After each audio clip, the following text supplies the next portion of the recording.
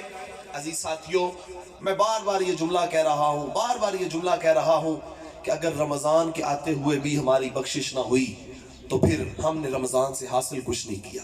اس لیے رمضان المبارک کو خشوع و خضوع کے ساتھ گزاریں، رمضان المبارک کو للہیت کے ساتھ، خشیت الہی کے ساتھ، ڈبو کے اور شوق کے ساتھ. ابھی دن باقی ہیں، غنیمت ہے، ابھی وقت چل رہا ہے. جو دن گزرا ہے کل کا، اس سے بھی بہتر آج کا دن گزاریں اور آئندہ رمضان کو اللہ کی رضا اور خوشنودی کے لیے گزارنے کا عزم کریں، اور جس طرح سے گزارنا چاہیے اس طرح کے گزارنے کا ارادہ کریں، جس طرح سے اللہ ہمارے ساتھ راضی ہو جائے. اپنی استطاعت کے مطابق جیسا ہم کر سکتے ہیں. لا یکلف اللہ نفسا الا وسعها، اللہ کسی جان کے اوپر اس سے زیادہ بوجھ نہیں ڈالتا. یہ نہ سوچیں کہ پتہ نہیں گرمی ہو گئی ہے، کام کرنا ہے اور یہ فلاں کام بھی مجھے ہے. بہانے اور یہ نفس کی جو شیطان تو باندھ دیا گیا نا، لیکن آپ کو پتہ ہے شیطان تو بندے کو گمراہ کرتا ہی کرتا ہے، پر شیطان کو کس نے گمراہ کیا تھا؟ بولے، نفس نے. شیطان کو کس نے گمراہ کیا؟ نفس نے گمراہ کیا. شیطان کو شیطان نفس نے بنایا. آج کل شیطان تو بند ہے، تو پھر اگر اس کے باوجود بھی نیکی کا جذبہ نہ آئے، برائی سے رکنے کی ترغیب نہ ہو، تو پھر کیا مطلب ہے اس بات کا کہ نفس جو ہے وہ بگڑا ہوا ہے.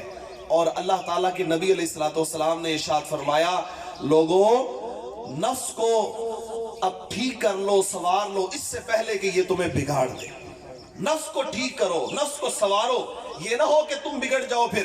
اور حضرت امام غزالی علیہ الرحمہ فرماتے ہیں عقل مند بندہ وہ ہے جو اپنے نفس کے اوپر قابو پا لیتا ہے. یاد رکھیں نفس کو بڑی مذموم شے نہیں، اگر نفس سورا ہوا ہو تو اللہ نفس کی قسمیں بھی فرماتا ہے. والشمس وضحاها والقمر اذا تلاها والنهار اذا جلاها والليل اذا يغشاها والسماء وما بناها والارض وما طحاها والنفس وما سواها. فرمایا وَنَفْسِ وَمَا سَوَّاهَا، مجھے قسم ہے اس نفس کی جو نیکیوں کی طرف رغبت رکھنے والا ہے. اور فرمایا لا اقسم بیوم القیامہ ولا اقسم بالنفس اللوامہ، مجھے نفس لوامہ کی قسم ہے کہ جب انسان گناہ کرتا ہے تو پھر اس گناہ کے اوپر اس کو ملامت کرتا ہے. یہ مہینہ اس لیے ہمارے پاس آیا ہے کہ ہم نفس امارہ سے ترقی کر کے نفس مطمئنہ پہ پہنچ جائیں. نفس امارہ یہ بری سطح ہے نفس کی، جس پہ انسان کو سمجھ نہیں آتی کہ برائی کیا ہے، اچھائی کیا ہے. لیکن جب یہ نفس امارہ ترقی پا جائے، تقوی طہارت حاصل کر جائے، تو یہ نفس لوامہ بن جاتا ہے. یہ ملامت کرتا ہے گناہ کے اوپر. کوئی گناہ کر بھی بیٹھے تو اسے کہتا ہے نہیں تو نے غلط کیا ہے، ضمیر گواہی دیتا ہے کہ تو نے غلط کیا ہے. اور جب یہ مزید ترقی پاتا ہے تو یہ نفس ملہمہ کے مقام پہ پہنچ جاتا ہے. اللہ تعالیٰ اس نفس کو پھر نزول عطا فرماتا ہے اور انوار عطا فرماتا ہے، اس کے اوپر اسرار کھلنا شروع ہو جاتے ہیں.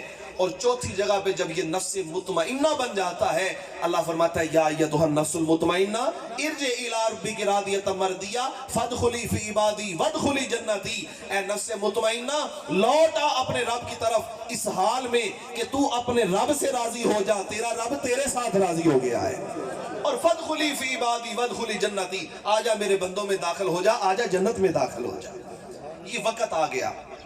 اس لیے بڑے شوق کے ساتھ یہ رمضان کے دن بعض اوقات لوگ گن گن کے گزار دیتے ہیں، اتنے رہ گئے ہیں، اتنے ہو گئے ہیں، پتہ نہیں مشکل روزے ہیں کیسے گزریں گے. یہ تو ہمارے بزرگ کہتے ہیں یہ تو گنتی کے دن ہے، پتہ ہی نہیں چلتا کہاں گئے.